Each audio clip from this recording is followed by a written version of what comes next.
सुप्रभातम, नमस्कार। मैं विवेक जैन महाजन, संभाजीनगर, महाराष्ट्र से। स्वस्थ रहने की सरलतम साधना और सारी दुनिया में, विश्व में बिना मूल्य स्वस्थ रहने की साधना, योग साधना। चलो चलते हैं, कल जहाँ से किया था वहाँ से हम आगे बढ़ते हैं योग साधना के लिए। सबसे पहले मैं एक तो गरुड़ासन और उसके बाद में गवासन, ये दो करके दिखाऊंगा, और उसके बाद में हम आगे के एक्सरसाइज की तरफ से चलेंगे। जो पहले मैं गरुड़ासन और गवासन, ये दो आसन आपको बता रहा हूँ।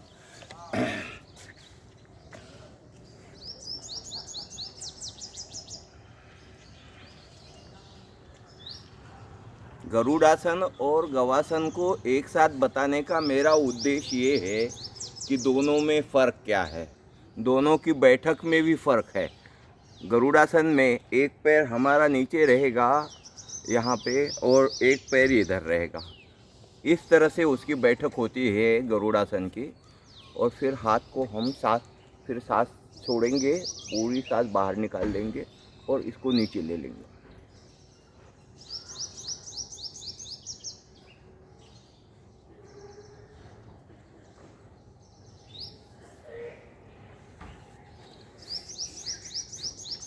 दूसरी तरफ से उसी को दोहराएंगे हम।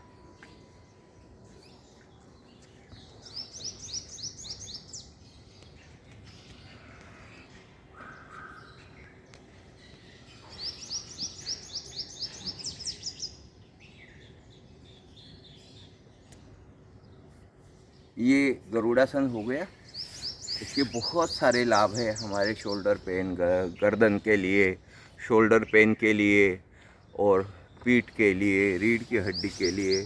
और उसके बाद में गवासन में ये ध्यान रखने लायक है कि हमारे दोनों पैर इस तरह से रहेंगे। ये दोनों पैर इस तरह से रहेंगे, दोनों पैर सीध में रहेंगे, गरुड़ासन में भी और गवासन में भी। फिर हम अब पीछे से सांस छोड़ दे बाहर निकालते हुए,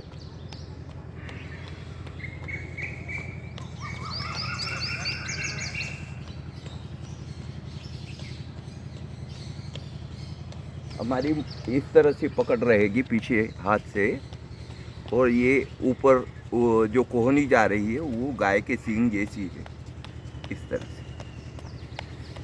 फिर उसको दूसरे पैर को ले करके, ये पैर नीचे ले लेंगे, इसको ऊपर ले लेंगे, उसको भी पैरेलल ले लेंगे, और फिर हम दूसरे इसको पकड़ेंगे।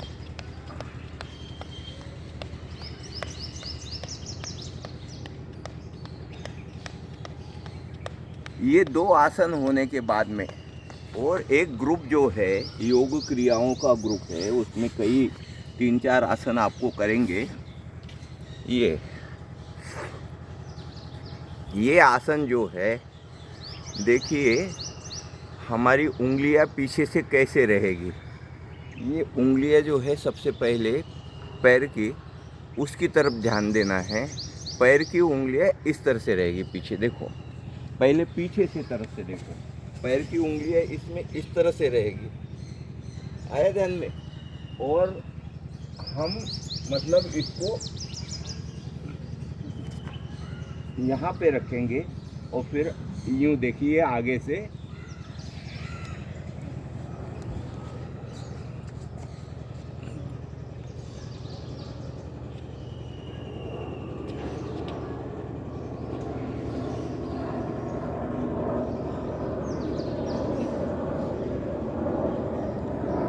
जितना हम आगे आ सकते हैं, पेट को कर्व कर सकते हैं, उतना हमको करना है। ये आसन जो है बहुत ही अच्छा आसन है हमारे, मतलब पेट के लिए, ये छाती के लिए, कमर के लिए, रीढ़ की हड्डी के लिए, पैरों के लिए, एड़ियों के लिए, सबके लिए ये आसन बहुत अच्छा है। ये आसन हम मतलब आज नया सीखे। इसी आसन में हम और 1-2 आसन करेंगे। तो इसमें क्या है, इसमें दूसरा हम ये करेंगे। तो देखिए इसके बाद में उंगलियां हमारी मुड़ जाएगी। देखो कैसे पीछे से उंगलियां कैसे मुड़ेगी, यूं। 2 आसन बताऊंगा इसमें, योग क्रियाएं है। इस तरह से पहले उंगलियां ऐसी थी, अब उंगलियां मैंने यूं करी, है ना। और ये उंगलियों को यूं करके हमको उसके ऊपर क्या करना है, बैठना है। ये देखिए बहुत दर्द होएगी ये उंगलियां, मगर जितना 10 सेकंड, 20 सेकंड, 30 सेकंड जितना हम उस उंगलियों पे प्रेशर दे करके बैठ जाएंगे, उतना जितना बर्दाश्त हो सके उतना हमको बैठना है।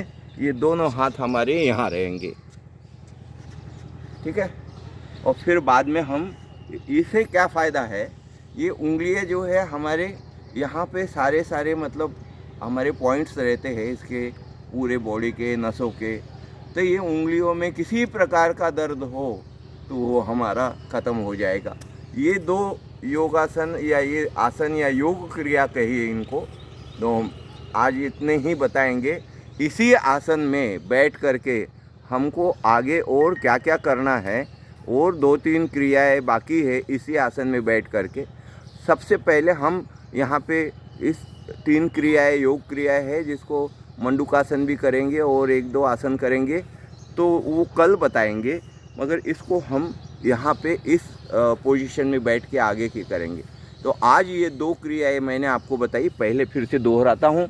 ये पहली क्रिया तो है, इस तरह से अंगूठे हमारे ऊपर होंगे और पीछे के अंगूठे, और फिर इस तरह से हम पीछे जाएंगे और इसको आगे ज़्यादा सीधा ले लेंगे।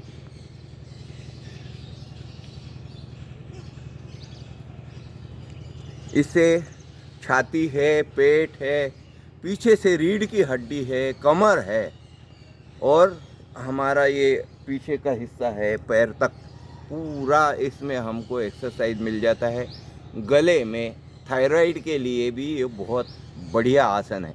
और दूसरा मैंने किया था, उंगलियों को मोड़ करके हमको उसके ऊपर बैठना है, देखिए इस तरह से, और ये हाथ हमारे इस तरह से रहे। जितना बर्दाश्त हो सके, 10 सेकंड, 20 सेकंड, 30 सेकंड या उसके ऊपर ज़्यादा उसको बैठना है। अब उसके बाद में कल जो है इसके आगे वाले इसी बैठक में बैठ करके हम 2-3 योग क्रियाएं करेंगे। जैसा भी संभव हो 1-2 उतना ही करेंगे, ज़्यादा नहीं करेंगे, क्योंकि ज़्यादा एक साथ मैं आपको बताऊंगा तो उसमें गड़बड़ हो जाएगी, एक दूसरे में मिक्स हो जाएगा, आप समझ नहीं पाएंगे। तो इसलिए कम कम मैं बता रहा हूँ कि कैसे कैसे हमको करना है। कल फिर मिलेंगे। निरंतर अपने जीवन को स्वस्थ रखने के लिए, और मैं हमेशा आपको कह रहा हूँ, आप कुछ भी करोगे, कहीं भी स्वस्थ रहने के लिए जिम जाओगे, खेलोगे, तो 2 ही चीज़ें ऐसी है, एक तो वॉकिंग मतलब चलना या दौड़ना या तैरना, और फिर एक योगा। ये आपको दुनिया में अपने आप को स्वस्थ रखने के लिए बिना मूल्य। तैरने के लिए भी जैसे हम स्विमिंग पूल में जाएंगे तो वहाँ पैसा लगेगा, मगर जहाँ कुएं में या कोई तालाब में जाएंगे वहाँ पैसा नहीं लगेगा। मगर सबसे उसमें जब तक आपका पक्का तैरना नहीं आता वहाँ तक आपको ख़तरा भी हो सकता है। तो एक तो चलना, ऐसे देखो 2 काम आपको हमेशा स्वस्थ रखने के लिए करना है कि दिन भर में कम से कम 10,000 कदम आपको चलना ही चाहिए। योगा करो तो भी कोई दिक्कत नहीं है, चलो, दोनों का एक दूसरे से कोई विरोध नहीं है, है ना। कम से कम 10,000 तो चलना ही है, और कम से कम 20 मिनट योगा का अभ्यास करना है, कम से कम 20। मैक्सिमम आपके पास में समय हो तो 60 मिनट का कर सकते, 1 घंटे का कर सकते हैं। और मैं तो ये कहता हूँ कि दूध में जितनी चीनी डालो तो उतना ही वो मीठा हो जाएगा, आपके लिए बहुत लाभदायी हो जाएगा। ये खाली जीवन भर पर्यंत के लिए, हमको स्वस्थ रहने के लिए सबसे सरल और मुफ्त, बिना मूल्य, 1 पैसा भी नहीं लगने वाले ऐसे 2 काम हैं। एक तो 10,000 कदम चलना और दूसरा योगाभ्यास करना। इसके अलावा दुनिया में और कोई साधन आपको स्वस्थ रहने के लिए बिना मूल्य नहीं है। पैसा दे करके खर्च करके आप कर सकते हो, है नहीं है ऐसा नहीं कहता हूँ।